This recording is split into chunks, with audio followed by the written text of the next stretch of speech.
Fala pessoal, beleza?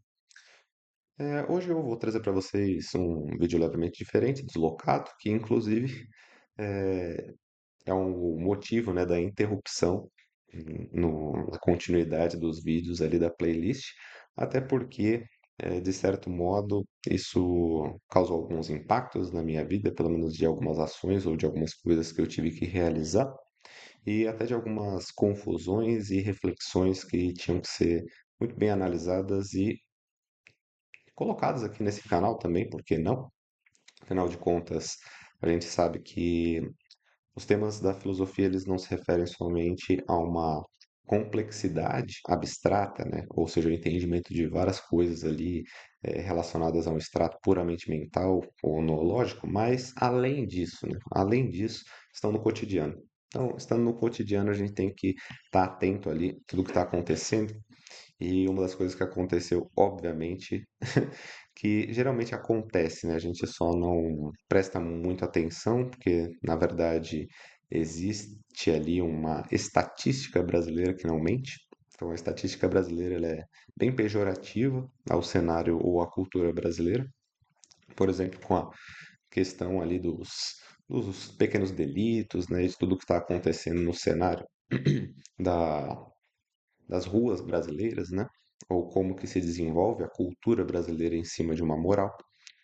Muitas vezes a gente não vê que esses resultados, como a criminalidade, são apenas ali a consequência de coisas muito internas e muito anteriores que já estavam ali sendo desenvolvidas em ideias, em uma mentalidade e que hoje acabaram dando para nós essa excentricidade, né? Esses resultados, essas excrescências, o que realmente veio depois e que é o ovo e não a galinha, né? Então, a gente não está percebendo o que está acontecendo de verdade, que é uma completa degeneração de valores aqui na cultura brasileira, que inclusive faz parte da reflexão que eu me proponho a tratar, nos vídeos que estão sendo interrompidos por esta reflexão, né? Então, que reflexão é essa?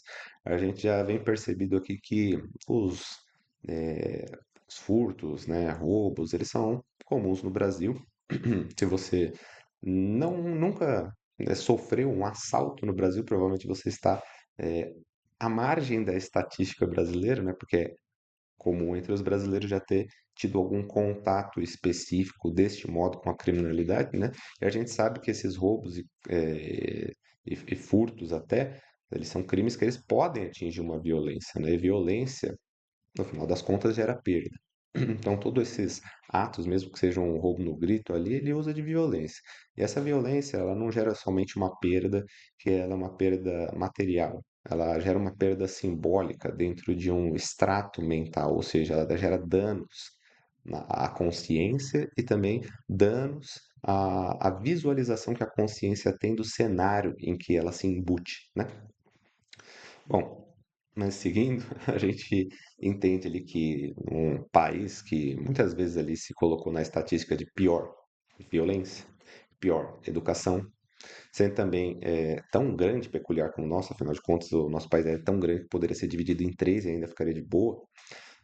Até talvez ficaria mais de boa, mas não que eu defenda isso. A questão é que é um território muito grande, é quase um continente. Especificamente, as culturas têm uma divergência em determinadas partes que tornam ali quase como um outro mundo, né? A pessoa que mora nesse extrato urbano de São Paulo, nessa parte urbana, imagina, né? Quando ela estiver num lugar lá em Amazonas, ela vai entender que ela está num cenário completamente diferente, que não é mais a sua realidade. Ou seja, o Brasil ele é muito vasto e ele tem um território muito peculiar também de diferenciação. As culturas se diferenciam muito, os dialetos, né? E nesse cenário, muitos absurdos eles acontecem para deixar a nossa cultura ali num ponto de barbárie. Ou seja, a gente está vendo que algumas coisas atingem pontos de excentricidade tão elevados que, no final das contas, acabam danificando uma estrutura que deveria ser conservada, que é a estrutura da própria consciência, né? Então, o crime cometido ali, ele só é a ponta do iceberg, ou melhor dizendo, a ponta do, do que se visualizaria ser como um efeito, né? Então ele aponta. É a única coisa que está acontecendo ali é, no, na visibilidade pública, né? No entanto, ao mesmo tempo que ele expressa a ponta de origem, ele também é a origem de um ciclo que é desencadeado pelo próprio fim dessa cadeia.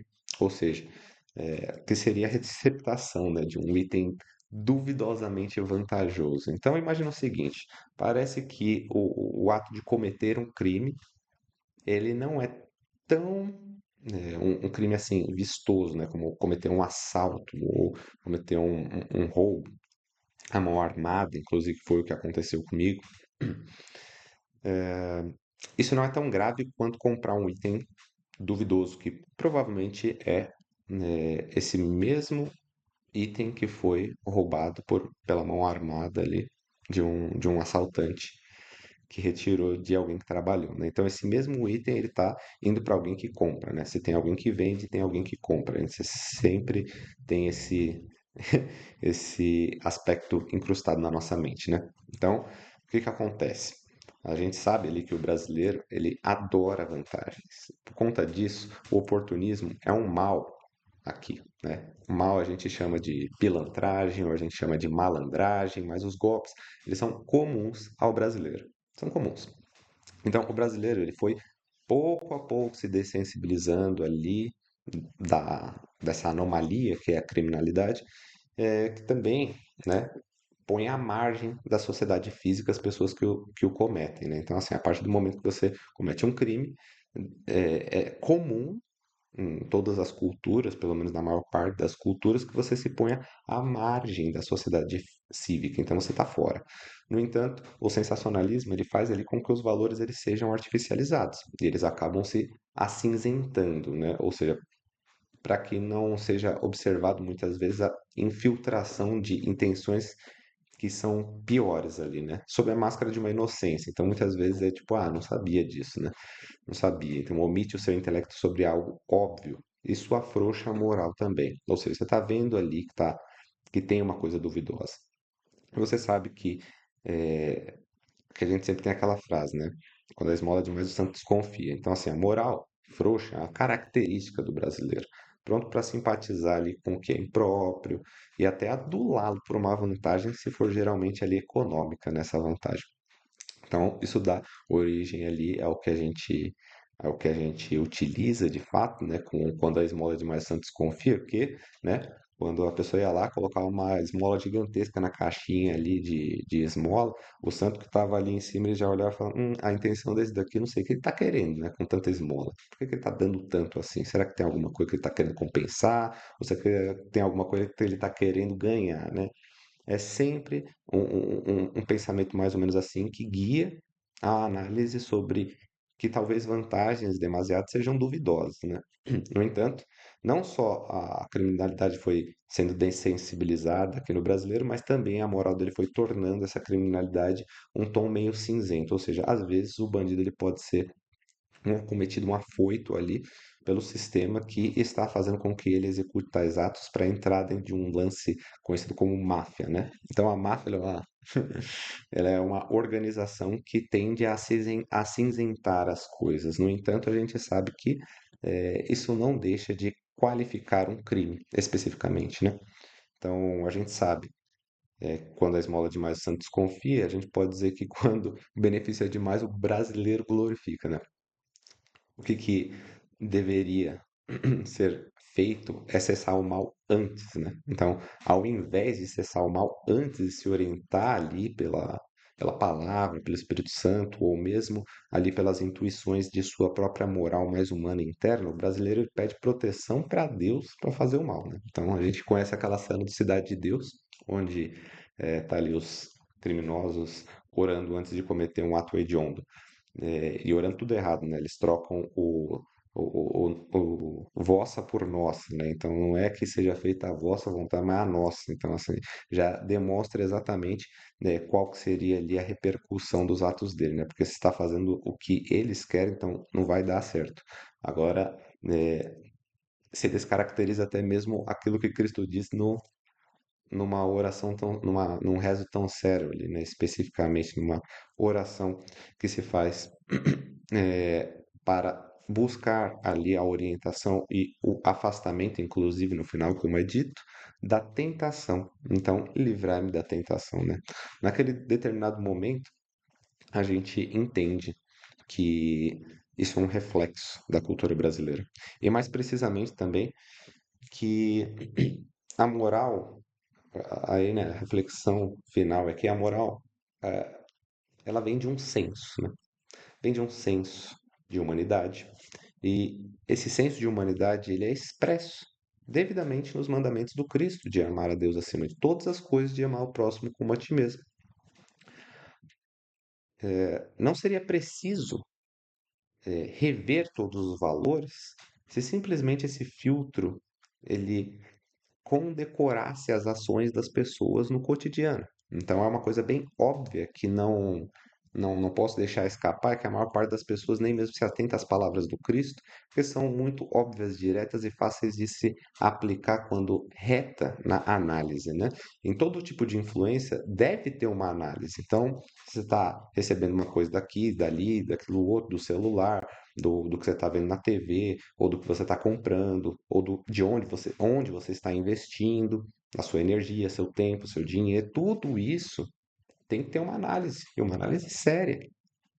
Então a gente sabe, né, no Tessalonicenses, 1 Tessalonicenses 5:21, é examinar e tudo, retende o bem. Então você pode examinar tudo, mas retende o bem. Não vai ficar abarcando tudo também dentro da mais profunda do seu recôndito, né? Não vai jogar tudo isso para dentro de casa, né? Ou seja, quando Jesus diz para nós, ali em Mateus 26:41, que é para vigiar e orar. Para quê? Para não entrar em tentação. Então, a carne é fraca. Em um determinado momento a gente quer e ambiciona determinados itens de valor, mas esses itens são relacionados ao ter e não ao ser. Isso substitui o sentido original, que é ter uma conquista, né? Quando a gente observa Coríntios, né? Então, 1 Coríntios 3:8, a gente sabe que é, eu vou, inclusive, ler aqui especificamente o verso, porque ele é muito bom. Que é, ora, o que planta e o que rega são um. Então, assim, né? Não tem divisão específica entre o que está alimentando e o que está sendo alimentado. E cada homem, ele receberá a sua própria recompensa, de acordo com o seu próprio trabalho. Então, cara, para que que você ambiciona um item de débito, né? Porque isso causa, na verdade, um determinado débito. E, inclusive, a própria vantagem, porque não foi merecido do fato, a partir do pressuposto de que aquele item ele tem uma integridade. E se ele não tem uma integridade baseada no seu valor justo, então, tecnicamente, ele também está gerando um débito para você. E um débito em outros sentidos, né? Em sentidos que não são vistos fisicamente, mas somente metafisicamente. Eles estão além da nossa zona de percepção e, hora ou outra, é aquela água que vai bater na bunda, né? A gente entende que é a última peça do dominó que vai cair sobre a gente. E até mesmo ali, mencionando no livro de Neemias, que tem ali todo um determinado aparato, ou seja, tem toda uma organização ali entre Sambalate, Tobias, Semaías, para fazer com que o Neemias ele, para proteger a sua própria vida, abdicasse da análise que foi dada a ele. Mas não, ele foi forte, foi firme ali na análise e verificou que, na verdade, aquilo que eles estavam dizendo, né, que alguém ia tirar a vida deles, então por isso a vida dele, então por isso ele precisava se esconder ali num local que para eles era de segurança, mas era tudo ali sabe, uma arapu, então era tudo um golpe. O que que a gente entende por golpe, né? Golpe tá bem comum aí na sociedade, mas o golpe tá aí e cai quem quer. O Neemias não caiu. Então, obviamente, a gente entende que ele era um homem sábio, que ele estava sendo guiado pela força do Espírito Santo, que ele tinha ali a propriedade para saber que não era o que uma pessoa estava dizendo ali com intenções subterfugiosas que ia enganar o senso de moral e justiça que Deus tinha infundido dentro do coração dele. Então, assim, Eu acho que se a maior parte das pessoas se imbuísse nesse senso de moral e justiça, guiado ali, inclusive, muitas vezes pela palavra, afinal de contas, a verdade está dentro da palavra, e a gente vê que, caso isso seja muito difícil de se compreender e todas as análises e interpretações elas sejam das mais variadas ali para também tendenciar alguma interpretação que seja secundária ou algo do tipo, ou às vezes até mesmo ruim, em relação ao próprio sentido originário da palavra, as palavras do Cristo elas são bem retas, diretas e não tem como curvar isso, né? Então, a partir do momento em que as pessoas abdicam disso, elas também já deixam que o mal entre na vida delas, né? O que que acontece? Um simples roubo de celulares, uma organização de agentes criminosos como esse que são como malandros, né?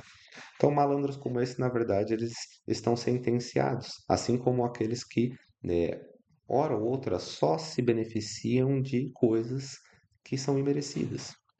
No final das contas, o destino de um é tão parecido quanto o do outro, só que um é mais apressado, né, em encontrar o seu local de descanso questionável, e o outro demora um pouco mais, mas tem a chance também de observar o quanto mal faz.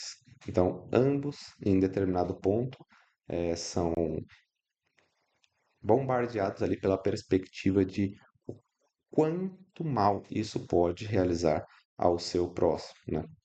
Inclusive pela própria sensação que está sendo implícita ali na reação das pessoas, né?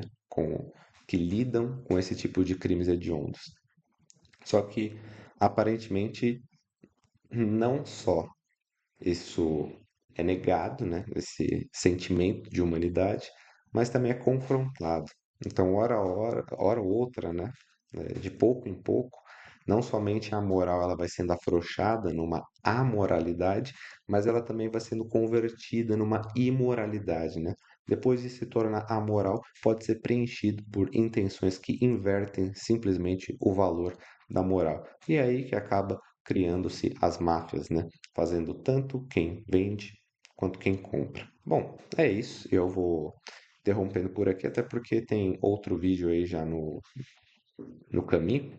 Eu gostaria só de passar essa reflexão, que ela é bem profunda e reflete também uma indignação que eu tenho aqui com o cenário brasileiro, que isso daí é só uma das coisas que se reflete a moral duvidosa do brasileiro. Tem muitas outras coisas aqui que eu poderia, inclusive, dizer, mas eu já disse, porque eu já escrevi aqui uma cacetada de artigos, e em um determinado momento eu tenho ali a intenção de publicar um livro em relação a isso, mas quantas pessoas já não fizeram uma crítica à sociedade brasileira, né? Eu não vou ser o primeiro e talvez nem o último. Então, fiquem aí atentos e até mais, pessoal.